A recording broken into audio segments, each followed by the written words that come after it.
तस्य ज्ञानाञ्जनशलाकया चक्षुरुन्मीलितं येन तस्मै श्रीगुरवे नमः। श्रीचैतन्यमनोभीष्टं स्थापितं येन भूतले स्वयं रूपः कदा मह्यं ददाति स्वपदान्तिकं। वन्देऽहं श्रीगुरुः श्रीयुतापदकमलं श्रीगुरून् वैष्णवांश्च श्रीरूपं साग्रजातं सहगना रघुनाथान्वितं तं सजीवं साद्वैतं सावधूतं परिजनसहितं कृष्णचैतन्यदेवं श्रीराधा कृष्णपादा सहगना ललिता श्रीविशाखान्वितांश्च। नमो ॐ विष्णुपादाय कृष्णप्रेष्ठाय भूतले श्रीमते भक्तिवेदान्त स्वामिनिति नामिने। नमस्ते सरस्वते देवे गौरवाणी प्रचारिणे निर्विशेष शून्यवादी पाश्चात्यदेशतारिणे। नमो महावदन्याय कृष्णप्रेमप्रदायते कृष्णाय कृष्णचैतन्य नामने गौरतुसे नमः। हे कृष्णा करुणा सिन्धु दीनबन्धो जगत्पते गोपेश गोपिकान्त राधाकान्त नमोऽस्तुते।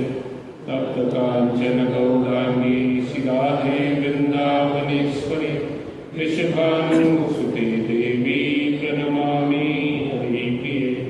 वाञ्छाकल्पतरुभ्यश्च कृपा सिन्धुभ्यैव च पतितानां पावनेभ्यो वैष्णवेभ्यो नमो नमः।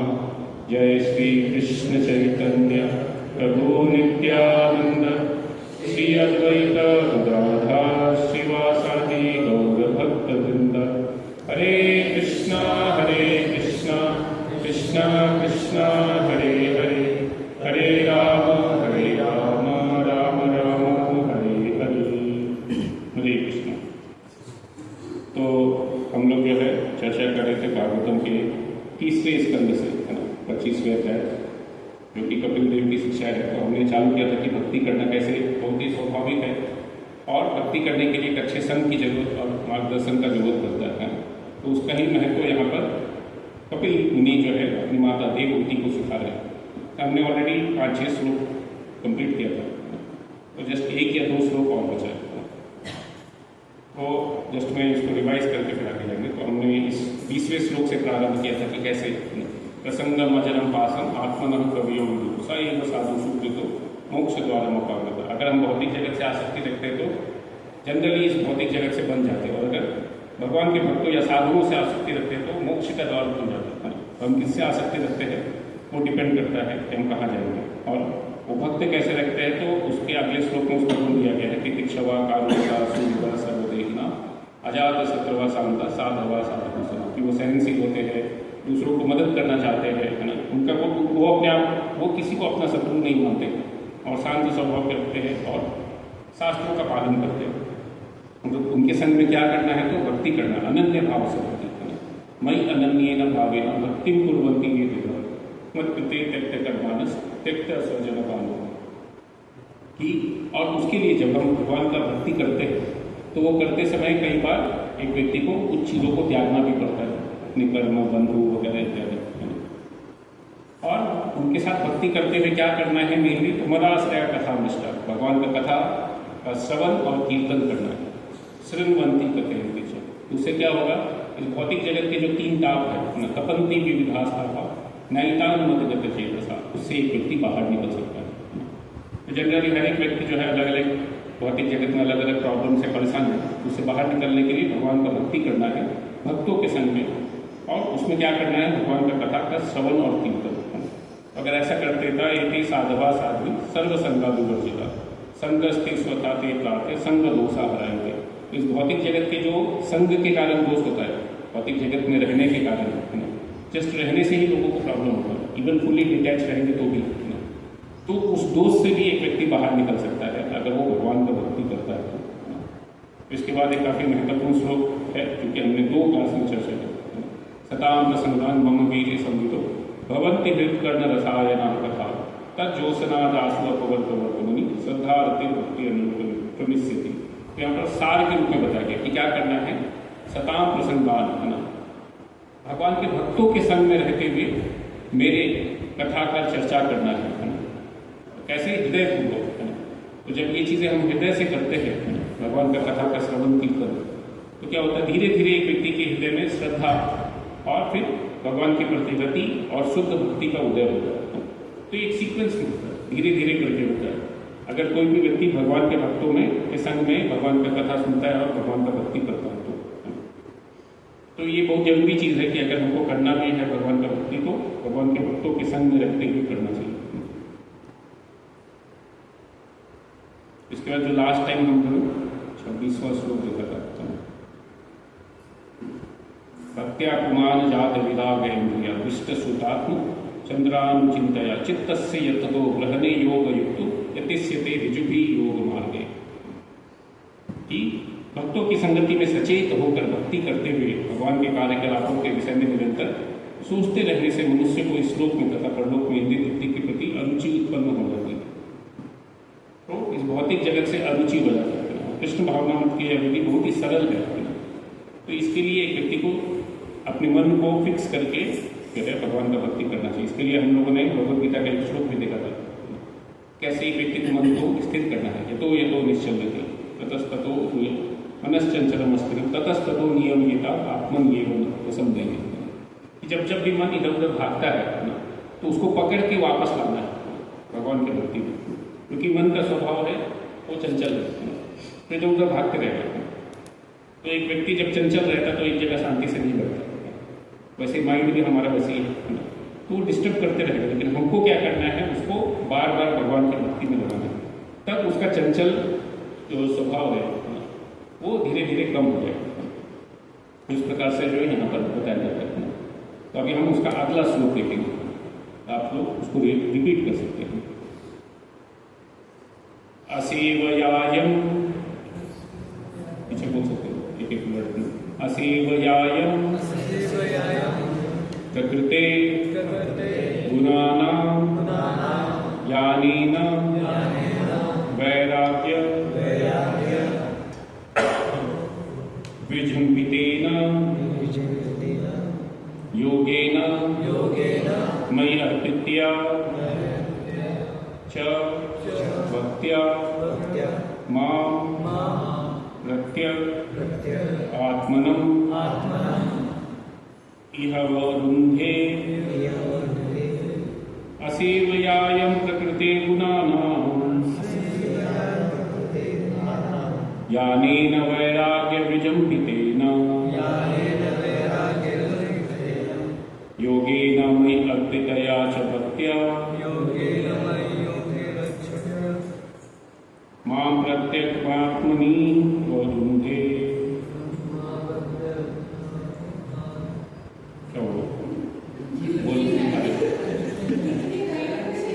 दिख नहीं रहा है, और ये गड़बड़ हो गई, प्रॉब्लम इधर हो गया, कुछ दिख नहीं रहा, मुझे दिख रहा है। ठीक है, इसको बंद करके फिर से ऑन कीजिए।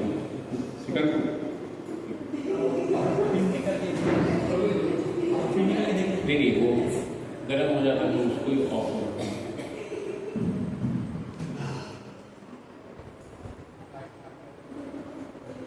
थोड़ा ठंडा होने दें, उसके बाद 2 मिनट के बाद बंद।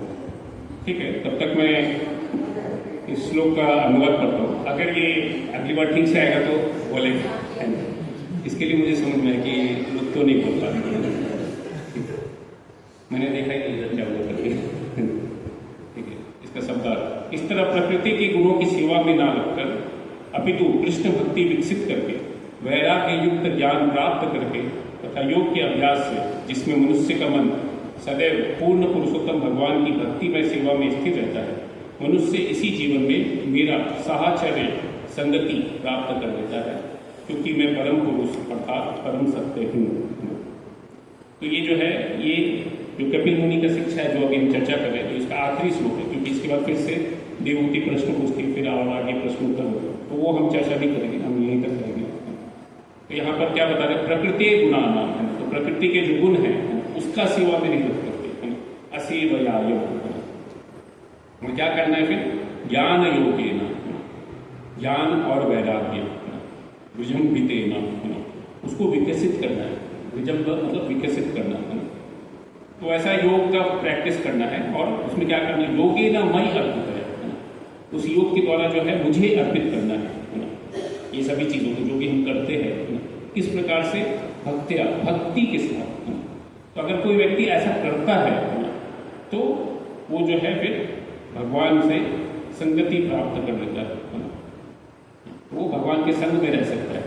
अगर कोई भी व्यक्ति अगर कोई भी व्यक्ति भगवान का संग करता है रेगुलरली, भक्ति पूर्वक भगवान का सेवा करता है, तो फिर क्या है, वो भगवान की संगति में रहना चालू कर देता है, क्योंकि फिर वो कंटिन्यूस ऑलरेडी भगवान की संगति में ही है इस भौतिक जगत में रहते हुए भी। तो ऑब्वियसली भगवान जो है ऐसे लोगों को अपने धाम में भी लेकर के जा सकते हैं।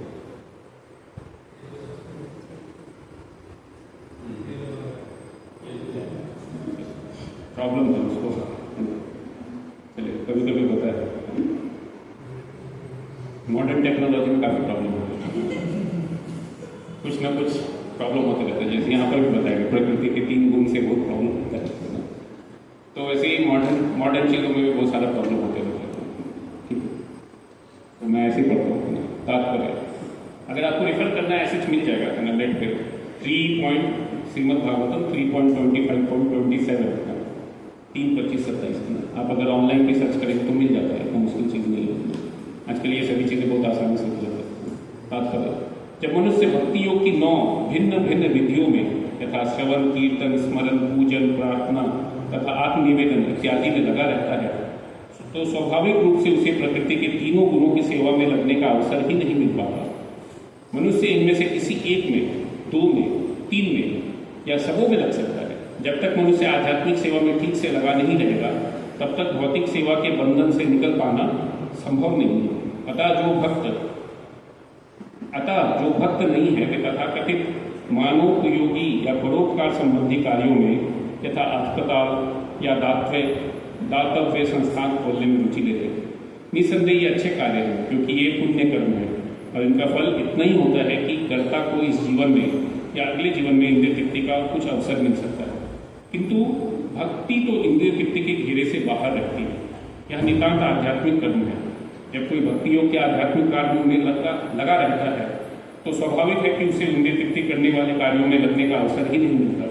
कृष्ण भावना संबंधी कार्यकलाप अंधाधुंध नहीं किए जाते, परंतु ज्ञान तथा वैराग्य की पूरी जानकारी से किए जाते हैं।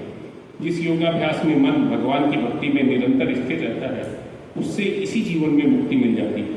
जो व्यक्ति ऐसे कर्म करता है वह भगवान का सामिप्य पाता है। तथा भगवान चैतन्य ने भगवान की लीलाओं के विषय में सिद्ध भक्तों से ही श्रवण विधि की अनुमति दी कि श्रोता चाहे किसी भी श्रेणी का हो, यदि वह विनीत होकर सिद्ध पुरुष से भगवान के कार्यकलापों के विषय में श्रवण करता है तो वह उन पूर्ण पुरुषोत्तम भगवान को भी जीतने में समर्थ होगा, जो अन्य किसी विधि से नहीं जीते जा सकते। आत्म साक्षात्कार के लिए श्रवण या भक्तों की संगति सबसे महत्वपूर्ण कार्य है। तो ये जो बेसिक चीज़ है इसके ऊपर बार बार जोर दिया जाता है कि हमको भक्तों के संग में रह करके भगवान का भक्ति करना है और भगवान का कथा सुनना है। तो यहाँ पर क्या बताया गया, सबसे पहले कि 9 विधि है, श्रवणम, कीर्तनम, विष्णु स्मरणम, पाद सेवनम, अर्चनम, वंदनम, दास्यम, साख्यम, आत्मनिवेदनम इति पुंसार्पिता भक्ति चेन वलक्षण है ना। तो ये प्रहलाद महाराज जो है ये हिरण्यकशिप को बताते हैं क्या करना है, ऐसे भक्ति प्रारंभ करना है। श्रवणम, कीर्तनम, विष्णु, श्रवण और कीर्तन के माध्यम से। तो उसमें सबसे बेसिक चीज होता है भगवान का श्रवण करना। तो बिना श्रवण किए कोई भी व्यक्ति भक्ति में आगे नहीं बढ़ सकता, वो पॉसिबल ही नहीं है। मतलब बाकी मार्ग करने के लिए श्रवण बहुत जरूरी है। अगर किसी को कीर्तन करना है तो सुनेंगे तभी तो कुछ बोलेंगे। अगर हम किसी के बारे में जानते नहीं तो बोलेंगे कैसे, और जानेंगे कैसे, जब हम सुनेंगे तभी। इवन पुस्तक पढ़ना भी क्या है, श्रवण का ही एक माध्यम होता है। वो भी क्या, हम सुन रहे हैं, जो व्यक्ति ने लिखा है उसके माध्यम से सुन रहे हैं। तो जब तक हम सुनेंगे नहीं तो हम कुछ बोल नहीं सकते, और अगर हम कुछ सुने नहीं हैं, बोल नहीं रहे तो उसका स्मरण होना भी बहुत मुश्किल है। वो कैसे याद होगा। तो जिसके बारे में व्यक्ति बोलता है और सुनता है, जनरली वही चीज़ याद रहता है। तो इसके लिए यहाँ पर ये बोला जाता है श्रवणम, कीर्तनम, विष्णु स्मरणम। अगर हम रेगुलरली भगवान का कीर्तन और श्रवण करेंगे तो अपने आप स्मरण होगा, और फिर उसके बाद फिर पूजन प्रार्थना वगैरह वगैरह तो अपने आप हो जाता है। लेकिन ये पहले दो चीज़ें बहुत महत्वपूर्ण है, श्रवण और कीर्तन। भगवान के बारे में रेगुलरली श्रवण करना और कीर्तन करना। तो अगर कोई व्यक्ति ऐसा करता है तो भौतिक जगत के 3 गुणों से ऊपर उठ पाना बहुत मुश्किल काम नहीं है। इसको बंद कर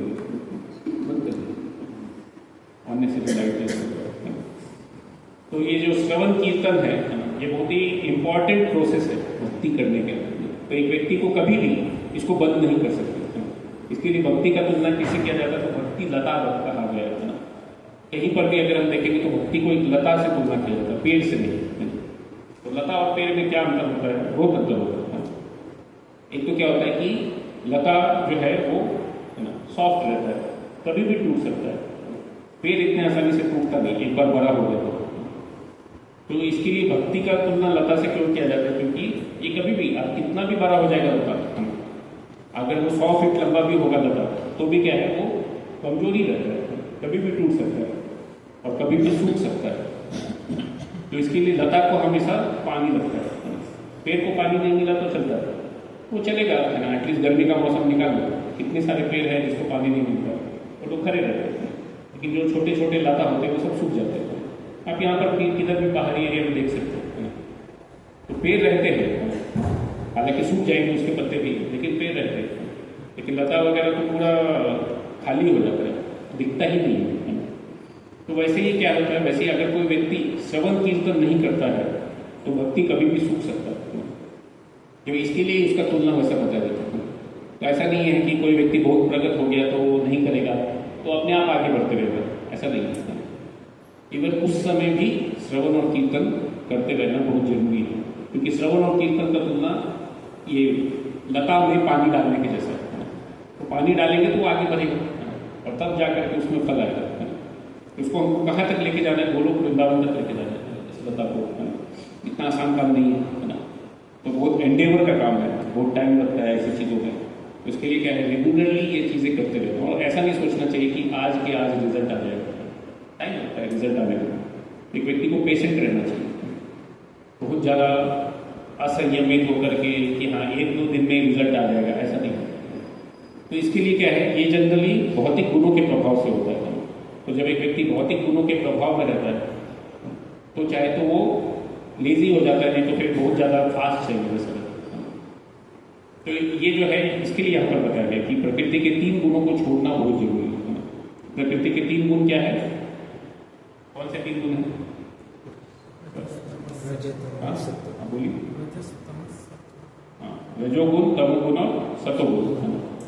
तो रजोगुण का मतलब पैसन, मोड ऑफ पैसन बोलते हैं। तमोगुण मतलब मोड ऑफ इग्नोरेंस और सतोगुण मतलब मोड ऑफ गुडनेस। तो ये 3 गुण जो है भगवद गीता में भगवान बताते हैं। तो भगवद गीता के पूरा अध्याय है प्रकृति के 3 गुण, तो जहाँ पर प्रकृति के 3 गुणों के बारे में बताया जाता है। बट बाद में क्या बताते हैं कि तीनों गुणों से ऊपर उठ करके आपको भक्ति करना है। निस्त्रय गुणिया भव अर्जुना, ऐसा भगवान भगवद गीता में बोलते हैं ना कि हालांकि ये 3 गुण हैं, लेकिन आपको क्या करना है, निस्त्रय गुण, ये तीनों गुणों के ऊपर उठना है। तो ये जो रजोगुण है, सबसे पहले तमोगुण बताया जाता है, जो कि बहुत कॉमन है, बहुत प्रेवलेंट रहता है। तो तमोगुण का सिम्टम क्या रहता है? आलस्य, हाँ, और एक और चीज 3 शब्दों में, निद्रा, आलस्य और प्रमाद। तो ये 3 शब्दों में जो है तमोगुण के बारे में बताया जाता है शॉर्ट में। तो निद्रा, आलस्य और प्रमाद जो है वो इग्नोरेंस का सिम्टम है, एक्सेस में, है ना। ऐसा नहीं कि रेगुलर है, जैसे 6 घंटा सोना जो है वो नेचुरल है, उसमें प्रॉब्लम नहीं है। लेकिन अगर कोई व्यक्ति बहुत ज़्यादा सोता है, आप देखेंगे कुछ लोगों को कुछ भी करते समय नींद आता है ना, यानी क्या है, वो मोड ऑफ इग्नोरेंस हो जाता है। वो पढ़ाई करके सो जाएंगे, है ना, काम करते करते भी सो जाएंगे ऐसे लैपटॉप के ऊपर बैठे बैठे। कुछ लोगों को बहुत नींद आता है, कैसे भी स्थिति में सो जाते हैं। एक तो वो होता है कि नींद आना, तो वो भी उसका सिम्टम है, यानी एक्सेस नींद आना। जब एक व्यक्ति को एक्टिव रहना चाहिए तब भी नींद आता है। लोग जब करते सो जाते हैं, जब करते करते ही। तो ऐसा बहुत बार होता है। और ये सभी चीज़ें खासकर ट्रैवलिंग में तो बहुत होता है ना। जैसे मैं अभी कल ट्रैवल कर रहा था बस में, है ना, बहुत लंबा जर्नी था। वैसे ही मॉडर्न उसका वो है। हालांकि डिस्टेंस बहुत कम है लेकिन टाइम बहुत लगता है।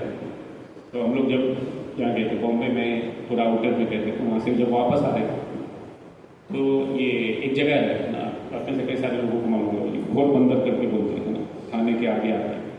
पहले तो एक और जगह था वहाँ पर, एक कलवा ब्रिज करके ना, बहुत फेमस था जाम लगने के लिए है ना। एक छोटा सा 4 लेन का ब्रिज था, उसके आगे पीछे सब तरफ 3-4 रोड है ना, सब आकर के उधर ही जमा हो जाता है। और एक छोटा सा ब्रिज है जिस पे सब जाते हैं, तो सब लोग जो है धक्का मुक्की करते, कौन पहले जाएगा। और उसके कारण क्या होता है, एक ही लेन चलता है ना, 4 लेन से मतलब 2 लेन चलता है, 2 लेन ऐसे आगे पीछे खड़े होकर लोग वेट करते कौन पीछे जाएगा, कौन पीछे जाएगा, अननेसरी टाइम वेस्ट। लेकिन ये सभी चीज़ें क्या, हालांकि अगर हम देखें अभी तो बन गया क्या उसका ना, 2-3 ब्रिज बना दिया उन्होंने, एक साइड से ऐसे कर। लेकिन फिर भी क्या है, जनरली लोग सोचते हैं कि इससे प्रॉब्लम सॉल्व हो जाएगा ना, बट और प्रॉब्लम हो जाता है। अभी वहाँ जाम लगने की जगह कहीं और जाम लगता है ना, बट जाम तो लगता ही है, किधर भी जाएंगे। जैसे हम लोग गए थे तो पोरबंदर में उधर ही है ना, 2 घंटे में 2 किलोमीटर से थोड़ा ज़्यादा चला। तो लोग, कितने लोग तो बस से उतर करके फ्रस्ट्रेट होकर के चले गए एंड तक कि जब आएगा तब चढ़ जाएंगे। यहाँ पर क्यों धुआं खाते रहने का बैठे बैठे, कम से कम थोड़ा आगे जाएंगे तो थोड़ा तो फ्रेश हवा मिलेगा। क्या होता है जनरली उधर ये सब रोड में लोग जाते हैं ट्रक लेकर के, लेकिन क्या करते हैं, रिस्क लेकर के जाते हैं, बहुत सारा सामान करके लेके जाएंगे। और जब गिर जाएगा तो क्या होगा, पूरा रोड जाम हो जाएगा। वो लेन उनका तो क्या कॉर्नर वाले लेन में चलाते हैं, उसका सामान बाजू में गिर जाता है तो दोनों लेन जाम हो जाता है ना। और वैसा जब हो जाता है तो कोई नहीं जा सकता है ना, सब उधर ही खड़े रहते हैं। जब तक उसको साइड नहीं करेंगे तब तक कुछ नहीं होगा। और 1-2 लोगों से थोड़ी जो साइड देने वाला है, तो फिर कॉल करना पड़ता है, फिर पुलिस आएगा, फिर क्रेन लेकर के आएगा, वो देखेगा कि हाँ क्रेन बुलाना है नहीं बुलाना है ना, फिर लेके आएगा, फिर उसको साइड करेगा, तब जाके गाड़ी चलेगी। तो 2-4 घंटे ऐसे रहते हैं। वहाँ पर वो लोग बोलते भी रोज 2-4 गाड़ी तो गिर ही जाता है। मतलब इतना एक्सपीरियंस होने के बावजूद भी फिर भी लोग रिस्क लेते हैं। और कितने ही ट्रक चलते रहते हैं, आप देखेंगे ओवर पूरा भर के, बल्कि कभी कभी वो लोग ओवरलोड भी करते हैं कि थोड़ा एक्स्ट्रा पैसा मिल जाएगा अगर ऐसा हो जाएगा। लेकिन ये सभी चीज़ें क्या है, फाइनली एक व्यक्ति को कॉम्प्लिकेशन में फंसा। तो भले अभी देखेंगे तो बॉम्बे बहुत बड़ा इकोनॉमिकल कैपिटल है इंडिया का, लेकिन हमेशा जाम रहता है, हालत खराब रहता है उसका। कोई भी मोड ऑफ ट्रांसपोर्ट से जाइए आप, रोड से जाएंगे तो प्रॉब्लम, लोकल से जाएंगे तो भी प्रॉब्लम। इतना ही फेमस हो गया था अभी रिसेंटली, बहुत सारे लोग गिर के मर गए, टकरा के मर गए, सब और होते रहता है वहाँ पर। तो वैसा स्थिति है ना। तो इसको भौतिक प्रोग्रेस नहीं बोल सकते कि जिसके कारण जो है लोग आसानी से मर जाते हैं। तो ये क्या मोड ऑफ पैसन बोलते हैं, पैशनेट है लोग, भागते रहते हैं इधर से उधर। और इतना ज़्यादा पैशन है कि किसी के बारे में सोचते भी नहीं, कोई मर रहा है जी रहा है कुछ लेना देना नहीं है। कितने सारे लोग मर जाते हैं लेकिन बाकी लोग अपने ही काम में बिजी रहते हैं, उनको कुछ लेना देना ही नहीं रहता है। बाकी लोग जिंदा है मर गए क्या है। कितनी बार मैंने भी देखा है, लोग ठोकर खा के गिर जाते हैं, उनके आजू बाजू में लोग दौड़ते रहते हैं, देखते भी नहीं कि सामने वाला व्यक्ति गिरा है चिल्ला रहा है, वो देखता नहीं उसकी तरफ। कुछ लोग गलती से है ना, उनके पास टाइम है करके है ना, उनको कुछ काम धंधा नहीं है शायद इसके लिए, तो वो लोग थोड़ा बहुत हेल्प कर देते हैं, नहीं तो जनरली नहीं करते। तो रजोगुण का सिम्टम वैसा रहता है कि एक व्यक्ति क्या है जनरली भागते रहता है और उसको बहुत चाहिए और चाहिए और चाहिए, उसका तृष्णा कभी इंड नहीं होता है ना, तो उसको हमेशा और चाहिए करके इच्छा रहता है। तो ये जो है ये रजोगुण का सिम्टम होता है। तो तमोगुण में जनरली एक व्यक्ति सोते रहता है, नहीं तो फिर पोस्टपोन करता है, आलसी बन जाता है ना, क्या जल्दी है आराम से करेंगे है ना, उसका होता ही नहीं है। कुछ लोग पढ़ाई करना चालू करते हैं, 4 साल का पढ़ाई 8 साल में कंप्लीट करते हैं, तो डबल टाइम लगा देते हैं ना, क्यों धीरे धीरे करके करेंगे जल्दी क्या है। तो ऐसे बहुत सारे लोग रहते हैं ना, धीरे धीरे करके करते हैं। और प्रमाद मतलब पागलपन, यानी क्या है जो चीज़ गड़बड़ है वही करना है, नहीं मुझे यही करना है ना, जिद लगा के बैठ जाते हैं, भले लॉजिकली वो गलत है। कई सारे लोग समझाते हैं लेकिन फिर भी लोगों को समझ में नहीं आता, उसको प्रमाद बोलते हैं, उनका बुद्धि नहीं काम कर रहा है, उनको पागलपन जैसी स्थिति हो गई है। तो जैसे एक व्यक्ति पागल हो जाता है तो उसको समझता नहीं, आप कितना भी समझाने का प्रयास करते हैं। वैसे आजकल की दुनिया में भी ये बहुत कॉमन है, बहुत सारे लोगों को ऐसा स्थिति है। आप कितना भी समझाने का प्रयास करेंगे, ऐसा नहीं करना चाहिए, ऐसा नहीं करना चाहिए, फिर भी लोग वैसे ही करते हैं ना। गुस्सा आ गया तो कुछ भी करते हैं, लड़ाई झगड़ा मारपीट से लेकर कुछ भी करने के लिए रेडी हो जाते हैं। तो ये क्या है, ये भौतिक जगत में स्थिति, और ये खासकर तमोगुण का स्थिति। तो तमोगुण में जनरली क्या होता है, एक व्यक्ति बहुत क्रोध करता है, उसको खुद से बहुत अटैचमेंट होता है ना, खुद और खुद की चीज़ों से। और कोई भी कुछ भी टच किया, कुछ भी हुआ तो तुरंत गुस्सा आ जाता है उसको, है ना। तो ये क्या है, ये तमोगुण का सिम्टम है। और रजोगुण में एक व्यक्ति को बहुत ज़्यादा चाहिए वैसा रहता है, काम वासना बहुत स्ट्रॉन्ग होता है कि और चाहिए और चाहिए और चाहिए, जो भी मिल गया उससे संतुष्ट नहीं रहते, हमेशा भागते रहते हैं चीज़ों के पीछे। इसके लिए सिटी को रजोगुण में बताया गया कि लोग वहाँ पर भागते रहते हैं। आप अगर बॉम्बे में जाएंगे तो इधर भी देखेंगे तो लोग भागते रहते हैं ट्रेन पकड़ने के लिए भी। इवन कुछ लोग तो ट्रेन के अंदर भी अगर खाली रहा तो आगे जाते हैं ना, टाइम बचेगा मेरा उतरने के बाद, मैं भले 2 स्टेशन जाना है तो 2-4 लोग आगे चले जाते हैं कि वहाँ से उतर कर जाएंगे, तो टाइम नहीं रहता लोगों को। तो मोड ऑफ पैसन बहुत हैवी। जैसे एक मेरे पहचान के थे, वो पहले बेंगलोर में जॉब करते थे, तो उनको इच्छा था कि मैं महाराष्ट्र में आ जाऊँ, क्योंकि उनका नेटिव प्लेस महाराष्ट्र है। तो उनका ऑफिस जो है बॉम्बे का ही ऑप्शन था, तो उन्होंने बॉम्बे में ट्रांसफर लिया। तो बॉम्बे में देखा तो लोग बहुत ज़्यादा काम करते हैं जनरली वहाँ पर 9 घंटा 10 घंटा, IT फील्ड में जनरली 9 घंटा रहता है जॉब, 9 का 10 तक होता था। बॉम्बे में 12 घंटा 13 घंटा लोग जॉब कर रहे हैं। तो अभी क्या बाकी लोग कर रहे हैं तो आप थोड़ी बोल सकते हैं कि बाकी लोग 12 करेंगे और मैं 9 ही करूँगा, ऐसा नहीं कर सकते। एक क्या होता है, पीयर प्रेशर पड़ता है। तो सिचुएशन देख करके लोगों को भी लगता है मुझे भी कुछ करना पड़ेगा। अभी जैसे मैं भी था ना, मैं जापानीज़ कंपनी में था, मारुति सुजुकी में। तो वहाँ पर क्या था, लोग वहाँ पर क्या टाइम पे तो आते ही लोग, क्योंकि मैन्युफैक्चरिंग कंपनी है, डिले नहीं कर सकते।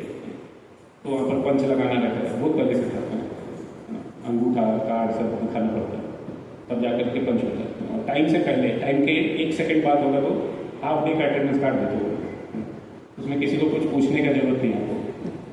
1 सेकंड भी लेट हुआ अगर 8:45 का टाइम रहता था, 8:45:01 नहीं होना चाहिए, 8:44:59 के अंदर अंदर आपको पंच हो जाना चाहिए। तो लोग भाग के जाते थे पंच करने के लिए, क्योंकि कुछ कुछ लोगों का ऑफिस 2-2 किलोमीटर अंदर रहता था गेट से, वहाँ से थोड़ी जो गाड़ी मिलता है तो 2 किलोमीटर भागना पड़ता था लोगों को, 2 किलोमीटर। तो सुबह सुबह लोगों का मैराथन हो जाता था, जो भी खाया पिया सब डाइजेस्ट करता था। फिर उसके बाद थोड़ी देर के बाद ब्रेकफास्ट मिलता था लोग। लेकिन जनरली क्या है, लोगों को बहुत ये रहता है, तो बहुत काम करते हैं वहाँ पर। जनरली जापानीज कंपनी का फेमस है काम करने के लिए, वर्कोहोलिक टाइप का कॉन्सेप्ट है वो। तो लोग बोलते भी कि गधे की तरह काम करते लोग तो तुलना भी दिया जाता, तो गधे से तुलना दिया जाता। क्यों? क्योंकि गधा भी क्या है, बहुत लोड उठाता है, बहुत सारा कपड़ा उठाएगा और उसको मिलेगा क्या, कुछ नहीं। ज़्यादा से ज़्यादा क्या है, ये सर्दी के मौसम में उसको एक पोता पहना देते हैं बस, कि ठंडा नहीं लगे करके। लेकिन बाकी सारा कपड़ा तो दूसरों को बांट देते हैं, उसको थोड़ा सा मिलता है। तो उठाता है इतना सारा कपड़ा, लेकिन मिलता कुछ नहीं है। वैसे ही क्या होता है, रजोगुण में जो लोग रहते हैं बहुत भाग दौड़ करते हैं, बहुत कुछ कमाने का प्रयास करते हैं, लेकिन मिलता कुछ नहीं है। वो जो पैसा है वो कोई और ही एंजॉय करता है, उनके घर वाले या बाजू वाले जो भी है ना। और वो व्यक्ति ऐसे ही गधे की तरह काम करते करते बूढ़ा हो जाता है, और बाद में इवन वो सोचता है कि बूढ़े होने के बाद मैं आराम से जीऊँगा, तो वो भी नहीं होता। उनके परिवार वाले या बाकी लोग पैसा लेके जाते हैं और उसको ओल्ड एज होम में डाल देते हैं, क्योंकि उसके बाद भी उसको काम करने के लिए लगा देते हैं, उसके बाद भी काम करते रहना पड़ता है।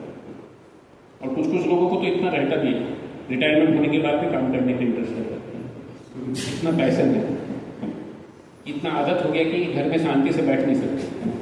आप बोलेंगे हाँ आराम से बैठो, होगा ही नहीं, शांति से बैठ नहीं सकते वो। तो ये क्या है, ये मोड ऑफ पैसन का सिम्टम होता है। तो इसके लिए एक व्यक्ति को ये सभी चीज़ों से बाहर होता है। मोड ऑफ गुडनेस मतलब क्या होता है, नॉलेज। ये लोगों को ज्ञान होता है, कोई भी कार्य करते हैं तो नॉलेज के साथ करते हैं, ना बहुत ज़्यादा स्पीड से ना बहुत कम है ना। तो मोड ऑफ गुडनेस अच्छा माना जाता है कि एक व्यक्ति को समझ के कार्य करना चाहिए, लेकिन फिर भी ये भी बाइंडिंग है, क्योंकि क्या होता है, एक व्यक्ति इसमें ही सुखी रहता है। हाँ प्रॉब्लम क्या है, सब अच्छा है ना, सब ठीक चल रहा है, कुछ दिक्कत नहीं मुझे, है ना। तो हालांकि बहुत सारा प्रॉब्लम है, लेकिन वो उसकी ओर ध्यान नहीं देना चाहता है। वो अपने में ही संतुष्ट रहना चाहता है। हाँ, जो भी है मैं संतुष्ट हूँ, कुछ प्रॉब्लम नहीं। तो मोड ऑफ गुडनेस का ये एक प्रॉब्लम होता है कि इसी भौतिक जगत में वो संतुष्ट रहने का प्रयास करता है। उसको और ज़्यादा चाहिए करके वैसा नहीं, लेकिन और ज़्यादा इन द सेंस भौतिक रूप में नहीं। मुझे ये प्रॉब्लम परमानेंटली सॉल्व करना है। उसको क्या लगता है, जन्म मृत्यु जरा व्याधि ये प्रॉब्लम रहने ही वाला है, तो मुझे ही एडजस्ट करके रहना है इन सब प्रॉब्लम्स के साथ, ना कि बाकी सब चीज़ें सॉल्व होंगी। उनको क्या लगता है ये सब प्रॉब्लम सॉल्व नहीं होने वाला, कोई तो सॉल्यूशन बताता नहीं है ऐसी चीज़ों का, कोई बुक में इसका सॉल्यूशन नहीं करना कि आप कैसे बुढ़ापा को सॉल्व कर सकते हैं या बीमारी को परमानेंटली सॉल्व कर सकते हैं। ये सब लगा ही रहने वाला है ना, तो लोग इसको एक्सेप्ट करके ही चलते हैं। तो इसके लिए क्या है, एक व्यक्ति इवन उसमें भी संतुष्टि का जब अनुभव करता है तो प्रॉब्लम होता है और फिर वो भी बंध जाता है इस भौतिक जगत से। हालांकि नॉलेज है लेकिन निकलने का प्रयास है। इसके लिए मोड ऑफ गुडनेस भी बाइंडिंग बताया जाता है। तो इसके लिए भगवान जो है भगवद गीता में एक श्लोक बोलते हैं, तो मैं सोचा था पढ़ने का, लेकिन क्या ऐसा वो चल नहीं रहा है। तो चालू करके देखते हैं अगर चालू हो। काफ़ी अच्छा श्लोक है। तो ये 14वें अध्याय में आता है, तो 22 से 26 नंबर का श्लोक है। तो इसमें भगवान जो है वो 3 गुणों से ऊपर कैसे उठते हैं ये बताते हैं। अगर चलेगा तो देख के पढ़ो, रिपीट करने का जरूरत नहीं, लेकिन आपको एक एक शब्द करके दे। ये भी काफ़ी महत्वपूर्ण श्लोक है। इसमें वो 3 गुणों के बारे में बताते हैं।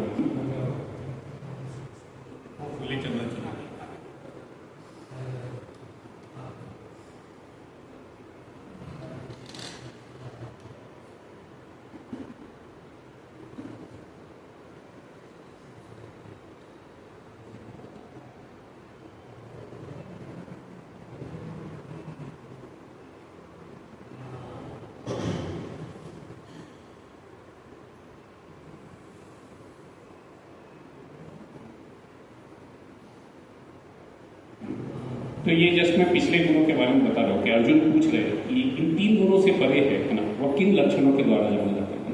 तो जो व्यक्ति ये 3 गुणों से ऊपर है ना, इसके पिछले अध्याय में 3 गुणों का चर्चा हुआ है ना, तो वो और किस प्रकार से वो इस गुणों को लांघता है, तो ये प्रश्न पूछ रहे हैं।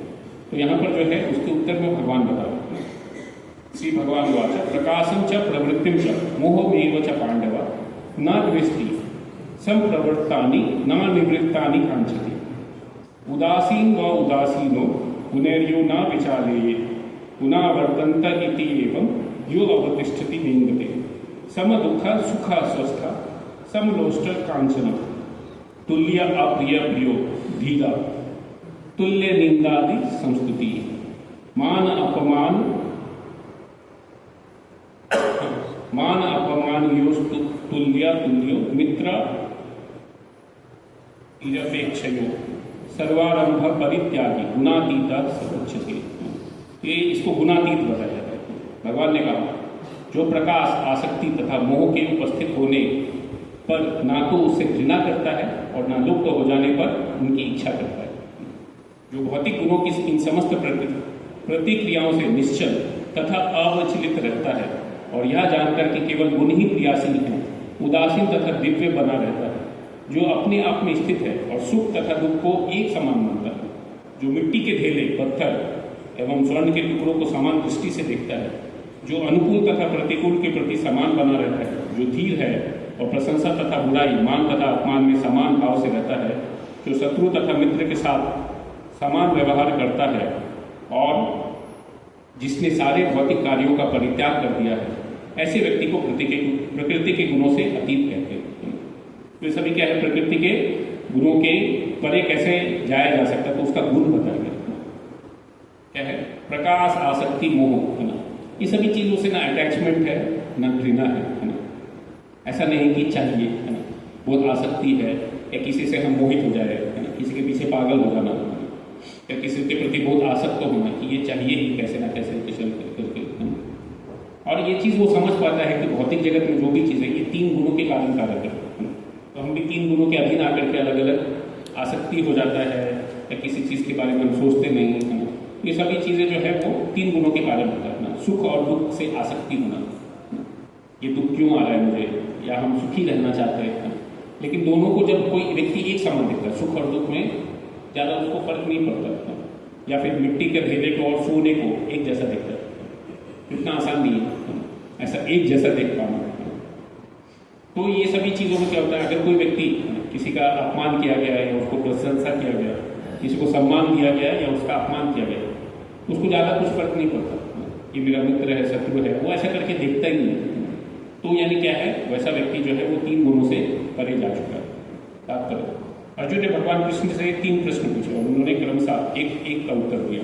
इन श्लोकों में कृष्ण पहले यह संकेत करते हैं कि जो व्यक्ति दिव्य पद पर स्थित है वह ना तो किसी से ईर्ष्या करता है और ना ही किसी वस्तु के लिए लालायित रहता है। जब कोई जीव इस संसार में भौतिक शरीर से युक्त होकर रहता है तो यह समझना चाहिए कि वह प्रकृति के 3 गुणों में से किसी एक के वश में है।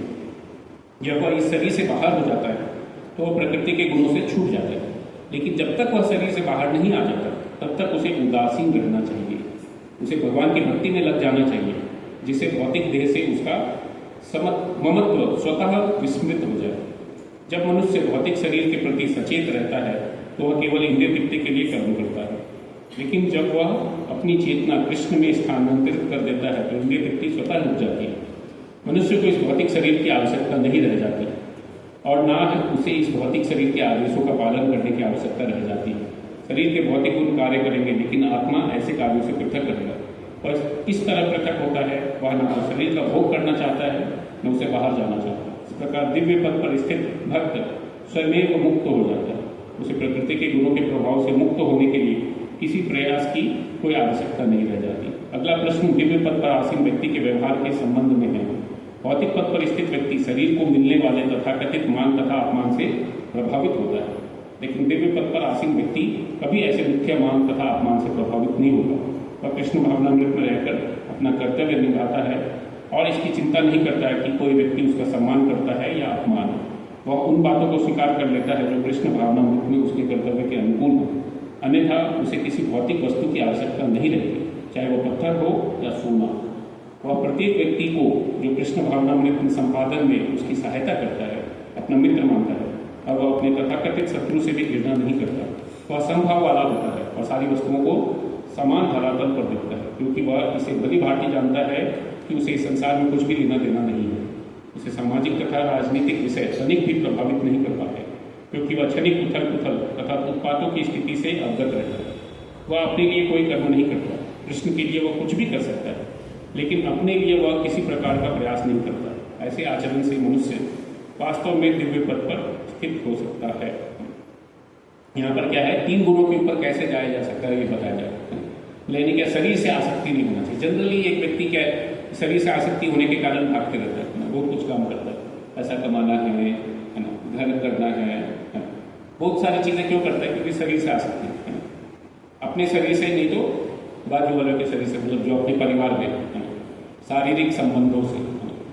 तो मैं और मेरा, ये मेरा परिवार है, ये मेरा घर है ना, ये मेरा गाड़ी है, ये मेरा प्रॉपर्टी है ना, ये मेरा लैपटॉप है, ये मेरा मोबाइल है, तो आसक्ति हो जाता है ये सभी चीज़ों से। उसको मेंटेन करने के लिए व्यक्ति बहुत काम करता है।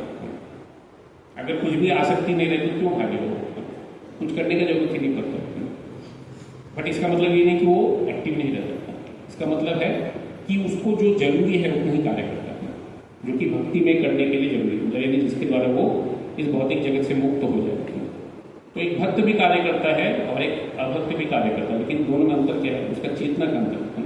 एक भक्त भगवान के लिए कार्य करता है, भगवान को प्रसन्न करने के लिए, और एक जो नॉर्मल व्यक्ति है वो अपने लिए कार्य करता है, अपने शरीर के लिए, मैं और मेरा के लिए, अहम ममेति। तो ये क्या है, ये इस भौतिक जगत का बेसिस है। मुझे संतुष्टि मिलता है, मेरे परिवार वालों को अच्छा लगता है, उसके लिए कार्य करता है। तो इसके लिए कोई सम्मान या करता है तो उससे व्यक्ति क्लोज होता है, वो मेरा मित्र है, और कोई अपमान करता है तो उसको अपना शत्रु मान लेते हैं। तो ये किस बेसिस पे होता है, जस्ट मैं और मेरा। हालांकि वो जो भी सम्मान या अपमान कर रहे हैं इस शरीर से संबंधित ही, जो भी है इस शरीर से संबंधित, क्योंकि अगर मन बुद्धि अहंकार इस शरीर को दिया गया तो हम बुद्धि के अनुसार से कुछ कार्य करते या नहीं कर पाते, उसके अनुसार से लोग सम्मान या अपमान करते हैं। आपने ये बहुत अच्छा काम किया, ये बहुत खराब काम किया, उसके लिए अपमान करते हैं, लेकिन ये काम करने के लिए हमने इस शरीर का ही उपयोग किया। इसके लिए बताया जाता है कि ये शरीर 3 गुणों के प्रभाव में आकर के जनरली कार्य करता है, और अगर हमको इससे ऊपर उठना है तो भगवान की सेवा के रूप में सभी कार्य करने चाहिए, तो एक व्यक्ति जो है इससे ऊपर उठ सकता है। इसके लिए लास्ट में ये श्लोक में भगवान क्या बता रहे हैं, माम चयो व्यभिचारेण भक्ति योगेन सेवते सगुणान समृद्धित्येता ब्रह्म भूयाय कल्पते। जो समस्त परिस्थितियों में अविचलित भाव से पूर्ण भक्ति में प्रवृत्त होता है वह तुरंत ही प्रकृति के तीनों गुणों को लांघ जाता है। इस प्रकार बाह्य के ब्रह्म के स्तर तक पहुंच जाता है। तो अगर किसी को ये प्रकृति के तीन गुणों से ऊपर उठना है तो क्या करना है? पूर्णतया भक्ति में लगना है। तो जो भी व्यक्ति पूर्ण रूप से भक्ति में लगता है वो प्रकृति के तीन गुणों को आसानी से लांघ सकता है। जैसे पहले भी बताया गया, मई अनन्येन भावेन। अनन्य भाव से अगर कोई व्यक्ति भगवान का भक्ति करता है तो फिर क्या होता है? वो प्रकृति के गुणों से ऊपर उठ सकता है। तात्पर्य यह श्लोक अर्जुन के तृतीय प्रश्न के उत्तर स्वरूप है। प्रश्न है दिव्य स्थिति प्राप्त करने का साधन क्या है? जैसा कि पहले बताया जा चुका है, यह भौतिक जगत प्रकृति के गुणों के चमत्कार के अंतर्गत कार्य कर रहा है। मनुष्य को गुणों के कर्मों से विचलित नहीं होना चाहिए। उसे चाहिए कि अपनी चेतना ऐसे कार्यों में ना लगाकर उसे कृष्ण कार्यों में लगाए। कृष्ण कार्य भक्ति योग के नाम से विख्यात है, जिनमें सदैव कृष्ण के लिए कार्य करना होता है। इसमें न केवल कृष्ण ही आते हैं अपितु उनके विभिन्न पूर्णांश भी सम्मिलित हैं, तथा राम तथा नारायण उनके असंख्य अंश हैं। जो कृष्ण के किसी भी रूप या उनके पूर्णांश की सेवा में प्रवृत्त होता है उसे दिव्य पद पर स्थित समझना चाहिए। या ध्यान देना होगा कि कृष्ण के सारे रूप पूर्णतया दिव्य और सच्चिदानंद स्वरूप हैं। ईश्वर के ऐसे रूप सर्वशक्तिमान तथा सर्वज्ञ होते हैं और उनमें समस्त दिव्य गुण पाए जाते हैं। अतः यदि कोई कृष्ण या उनके पूर्णांशों की सेवा में दृढ़ संकल्प के साथ प्रवृत्त होता है तो यद्यपि प्रकृति के गुणों को जीत पाना कठिन है, लेकिन वह उन्हें सरलता से जीत सकता है। इसकी व्याख्या 7वें अध्याय में पहले ही की जा चुकी है। कृष्ण की शरण ग्रहण करने पर तुरंत ही प्रकृति के गुणों के प्रभाव को लांघा जा सकता है। कृष्ण भावनामृत या कृष्ण भक्ति में होने का अर्थ है कृष्ण के साथ समानता प्राप्त करना। भगवान कहते हैं कि उनकी प्रकृति सच्चिदानंद स्वरूप है और सारे जीव परम के अंश है। जिस प्रकार सोने की खान के अंश है, इस प्रकार जीव अपनी आध्यात्मिक स्थिति में सोने के समान या कृष्ण के समान ही गुण वाला होता है, किंतु व्यक्तित्व का अंतर बना रहता है, अन्यथा भक्ति योग का प्रश्न ही नहीं होता। भक्ति योग का अर्थ है कि भगवान है, भक्त है और भगवान और भक्त के बीच में प्रेम का आदान प्रदान चलता रहता है। अतः भगवान में और भक्त में दो व्यक्तियों का व्यक्तित्व वर्तमान रहता है, अन्यथा भक्ति योग का कोई अर्थ ही नहीं है। यदि कोई भगवान जैसे दिव्य स्तर पर स्थित नहीं है तो वह भगवान की सेवा नहीं कर सकता। उदाहरणार्थ राजा का निजी सहायक बनने के लिए कुछ योग्यताएं आवश्यक है। इस तरह भगवत सेवा के लिए योग्यता है कि ब्रह्म बना जाए या भौतिक कर्म से मुक्त हुआ जाए। वैदिक साहित्य में कहा गया है ब्रह्मेव सन ब्रह्म प्रेयति। इसका अर्थ है कि गुणात्मक रूप से मनुष्य को ब्रह्म से एकाकार हो जाना चाहिए, लेकिन ब्रह्मत्व प्राप्त करने पर मनुष्य दृष्टि आत्मा के रूप में अपने शाश्वत ब्रह्म को स्वरूप को होता नहीं। तो यहाँ पर बहुत सिंपल तरीके से बताया जा रहा है कि एक व्यक्ति को क्या है, भगवान का भक्ति करना है। अगर कोई व्यक्ति भगवान का भक्ति करता है तो प्रकृति के तीन गुणों से अपने आप ऊपर उठ जाता है और वो ब्रह्म है ना, ब्रह्म भूयाय कल्पते, ब्रह्म की स्थिति में स्थित हो जाता है। यानी क्या है, वो ये समझ जाता है कि मैं शरीर नहीं आत्मा हूँ। इसका मतलब ये नहीं कि वो भगवान बन जाता है, वही चीज़ वो यहाँ पर बाद में क्लैरिफाई करता है। तो ऐसा नहीं है कि मुक्ति प्राप्त हो गया तो वो जो है भगवान बन जाएगा या भगवान में लीन हो जाएगा। ऐसा उसका स्वयं का स्वरूप है, तो वो अपने स्वरूप में स्थित होकर के भगवान का सेवा करता है। तो ये जो है भक्ति के द्वारा एक व्यक्ति सीख सकता है कि परमानेंटली एक व्यक्ति को क्या करना, भगवान का सेवा करना। इसके लिए शास्त्रों में बताया भी जाता है जीवेर स्वरूप हो कृष्णीय दास करना। जीव का स्वरूप होता है हमेशा भगवान का भक्ति करना या सेवा करना। तो हम भी परमानेंट है। भगवदगीता में क्लियरली बताया गया ना कि विवाहम जातु नासम ना तो में जमा दुपा ना चाहे ना सर्वे व्यवता पर। कि ऐसा नहीं है कि आप मरने वाले हैं, ये राजा मरने वाले, कोई मरने वाला नहीं है, मैं आप में से कोई नहीं है। क्यों? क्योंकि हर एक व्यक्ति आत्मा है, ये शरीर मरने वाला है।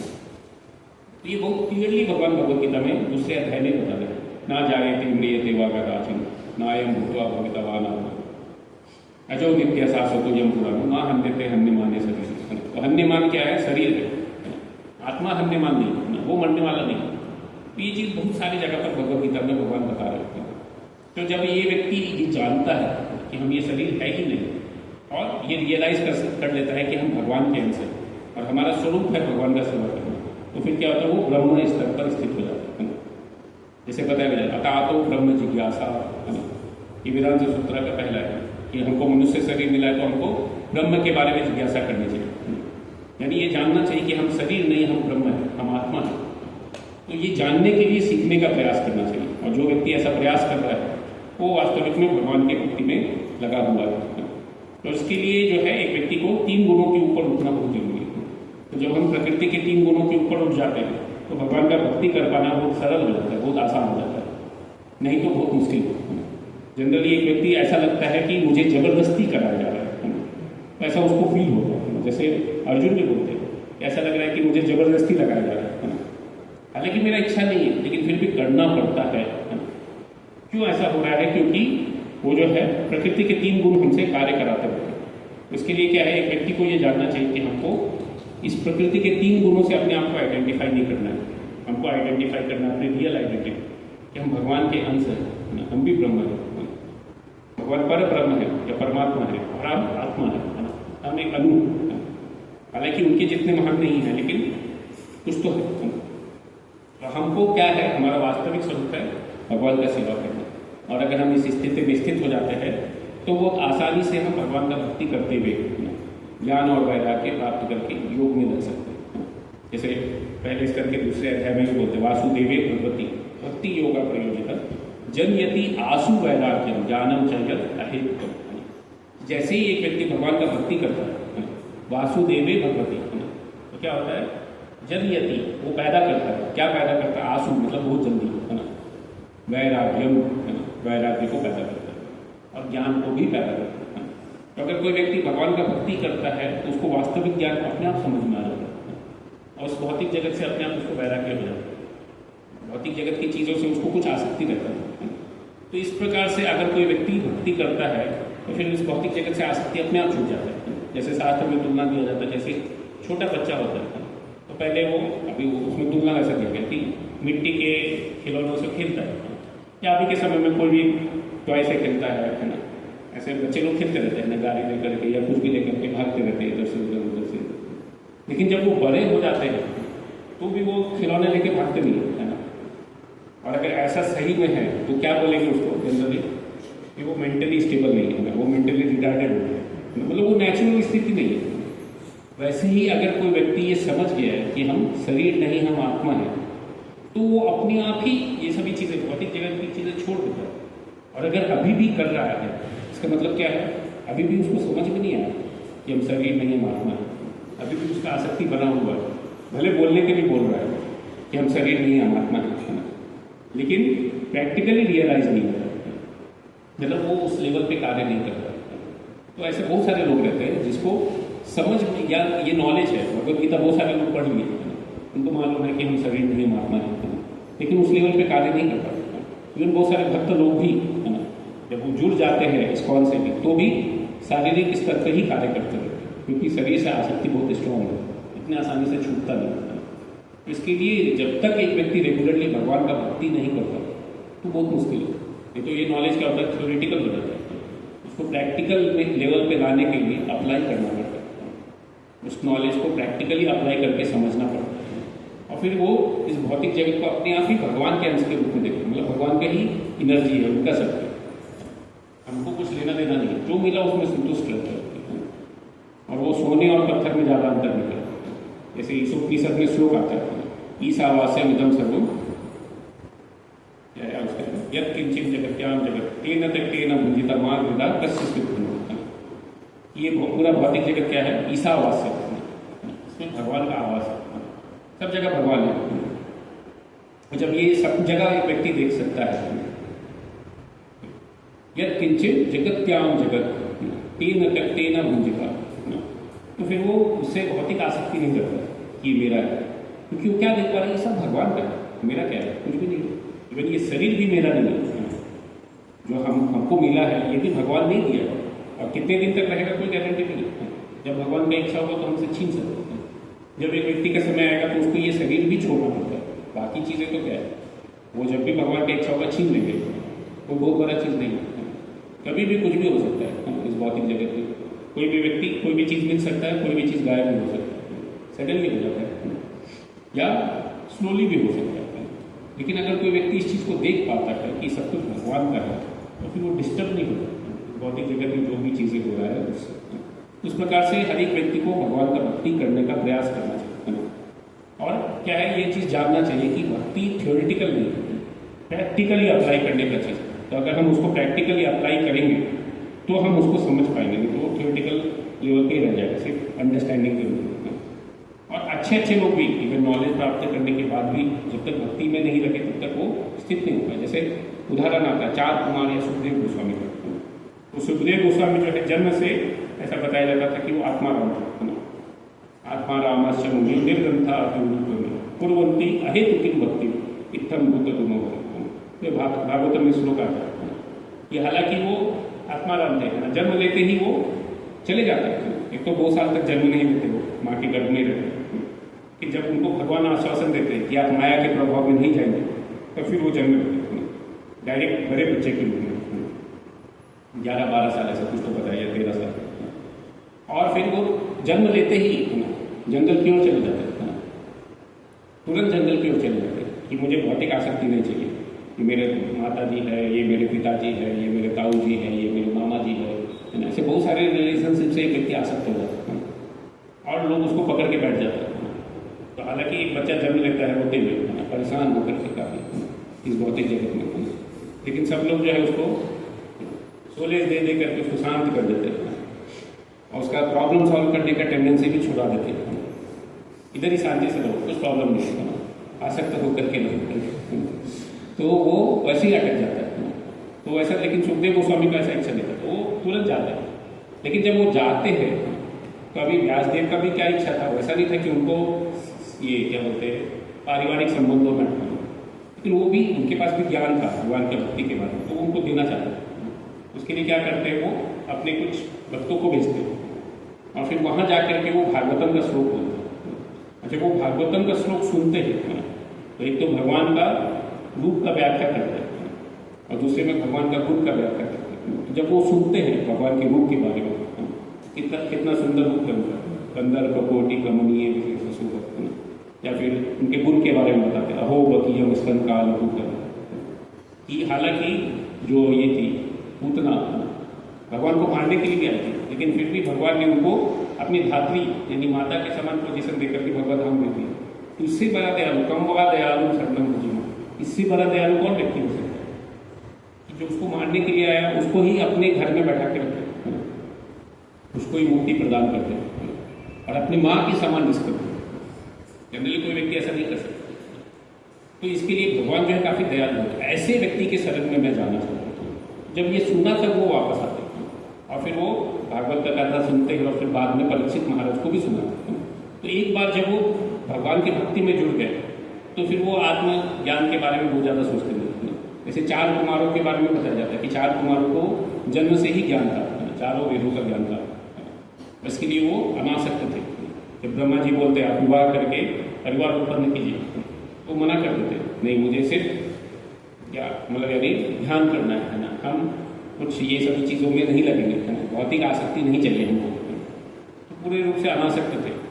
लेकिन क्या ध्यान करते करते उनको एक बार इच्छा हो गया कि भगवान का भी दर्शन करना चाहिए पर्सनली जाकर। तो एक बार जाते वो वैकुंठ लोक में, वहाँ पर जब जाते हैं तो हालांकि शुरू में थोड़ा वाद विवाद होता है और उसके बाद फिर वहाँ पर जो 2 गेट कीपर रहते जय विजय, उनको श्राप देते थे या आपको जो है ये राक्षस कुल में जन्म लेना पड़ेगा। इसके लिए फिर वो बाद में ये रावण और ये कुंभकर्ण या हिरण्याक्ष हिरण्यकशिपु बन करके आते हैं। तो भगवान की इच्छा था। लेकिन जब वहाँ पर भगवान आते हैं तो भगवान का दर्शन करते ही, बल्कि ऐसा बताया जाता है कि भगवान के चरणों से जो तुलसी का गंध आ रहा था, वो गंध से ही उनका पूरा स्वभाव बदल जाता है और भगवान को देखने के बाद तो पूरी तरीके से बदल जाता है और तुरंत ही वो भगवान के भक्त बन जाते हैं, भगवान का दर्शन करते हैं और फिर उनको ज्ञान का प्रोसेस फॉलो करने का इच्छा भी चल जाता है कि हम बहुत बड़े ज्ञानी हैं। बल्कि उसके बाद वो बोलते हैं कि हमसे गलती हो गई कि हमने अपने भक्तों को ही आपको श्राप दे दिया करते हैं, तो आप कृपया वो हमको माफ़ कर दीजिए। तो पहले तो उनको लग रहा था बराबर किया हमने, इनको ज्ञान नहीं है, नॉलेज नहीं है, तो उनको सिखाना पड़ेगा, दंड देना पड़ेगा। उनको लगता था कि हम ही बहुत बड़े नॉलेजेबल व्यक्ति हैं, तो हम सिखाएंगे करते हैं। लेकिन बाद में जब वो भगवान के भक्त बनते हैं तो पूर्ण तरीके से बदल जाते हैं और फिर बाद में बहुत सारे लोगों को भक्ति का ज्ञान भी देते हैं। ऐसे बहुत सारे उदाहरण है शास्त्रों में। सिर्फ और एक उदाहरण देकर के मैं बोलूँगा तो वो ध्रुव महाराज का भी उदाहरण हमने पहले भी सुना था। तो ध्रुव महाराज को भी बहुत सारा भौतिक आसक्ति था। हम पहले बताया कि उनका आसक्ति बहुत स्ट्रॉन्ग था। इनको ब्रह्मा जी से भी बड़ा राज्य चाहिए था। इस भौतिक जगत में जनरली कोई ऐसा इच्छा नहीं करता। मुझे ब्रह्मा जी से भी बड़ा राज्य चाहिए। ब्रह्मा जी पूरे ब्रह्मांड के स्वामी हैं, इसलिए उनका नाम ही ब्रह्मा है। लेकिन उनको पूरे ब्रह्मांड से भी बड़ा राज्य चाहिए। जनरली लोग कोई मांगेगा तो एक कंट्री, नहीं तो बहुत होगा तो पूरे पृथ्वी लोग, और कोई बहुत ज़्यादा हो जाएगा तो पूरे ब्रह्मांड के ऊपर ही शासन करना चाहिए। उसके बियॉन्ड जनरली अभी तक किसी ने इच्छा नहीं किया, लेकिन ध्रुव महाराज ने उसका भी इच्छा की, मुझे उससे भी बड़ा राज्य चाहिए। इवन हिरण्यकशिपु भी अपने ब्रह्मांड के ऊपर राज्य करना चाहते थे, उससे ज़्यादा इच्छा उनका भी नहीं हुआ। लेकिन ध्रुव महाराज की इच्छा उससे भी बड़ा था कि मुझे इस ब्रह्मांड से भी, ब्रह्मा जी से भी बड़ा राजा बनना है। तो इस इच्छा से वो भगवान के पास जाते हैं, भगवान को भक्ति करने के लिए। तो बहुत बड़ा भौतिक इच्छा था वो। लेकिन जब उनको भगवान का दर्शन होता है तो वो भगवान का भक्ति करते हैं, ओम नमो भगवते वासुदेवाय करके ध्यान करते हैं। 6 महीने में भगवान का दर्शन होता है, और जब भगवान दर्शन देते हैं तो उनका सारा इच्छा चले जाता है, कुछ नहीं चाहिए करके बोलते, कोई भौतिक आसक्ति नहीं है ना, मुझे राजा वगैरह नहीं बनना है, मुझे भगवत धाम जाना है, आपका सेवा करना है। तो तुरंत ऐसा बोलते हैं। लेकिन फिर भी क्या होता है, भगवान बोलते हैं कि अभी आपको लेना पड़ेगा, है ना, तो अलग रीज़न है। लेकिन वहाँ पर ये क्या दर्शाता है कि जब एक व्यक्ति भगवान का भक्ति करता है तो तुरंत ही उसको ज्ञान हो जाता है और इस भौतिक जगत से बैरागी हो जाता है, भौतिक जगत की चीज़ों से कुछ आसक्ति नहीं रहती, और फिर वो सब कुछ छोड़ छाड़ करके भगवान की भक्ति में लग जाता है। तो ये एक व्यक्ति जो है बहुत आसानी से भगवान के भक्तों के जीवन में देख सकता है।